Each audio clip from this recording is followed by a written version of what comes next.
Mesdames et messieurs, bonjour et bienvenue sur notre chaîne YouTube. L'information en Afrique et dans le monde en continu. Ici, nous n'avons qu'un seul objectif, c'est de vous informer autant que possible sur l'actualité, la politique, l'économie et bien d'autres. Alors si vous êtes nouveau, abonnez-vous et activez aussi la cloche de notification pour ne rien manquer des informations à venir. Cela étant fait, on commence.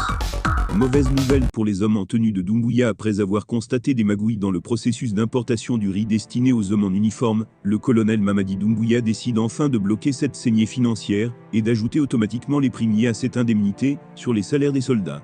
Désormais donc, le montant qui servait à importer cette denrée ne passera plus entre les mains des commerçants et cadres qui s'occupaient de cette opération. Au micro de nos confrères de FIM FM, ce mercredi 25 mai 2022, le ministre délégué en charge de la Défense nationale a apporté des précisions à cet effet. Cette mesure a été prise par le colonel-chef suprême des armées, parce qu'il y a beaucoup de torts qu'on causait à l'État à travers l'armée. C'est-à-dire le riz importé au nom de l'armée n'était pas dédouané. Alors qu'est-ce qui se passait? On importait 5, 6 à 10 fois plus de riz au nom de l'armée.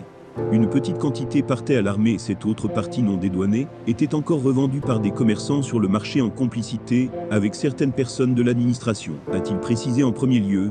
Selon le général à la retraite Aboubacar Sidiki Camara Ali Idi Amin, une fois que les militaires sont ravitaillés, ceux-ci partaient également liquider leur riz au marché sans tenir compte de la subvention accordée par l'État. Ils revendaient à un prix bas aux commerçants. Sur les 260 ou 300 000, le militaire ne payait que 48 000 de francs guinéens, a-t-il confié. C'est pour justement mettre un terme à ce désordre et améliorer les conditions de vie de la Grande Muette que le président de transition a pris cette décision, souligne l'ancien directeur de cabinet du ministère de la Défense sous Alpha Condé.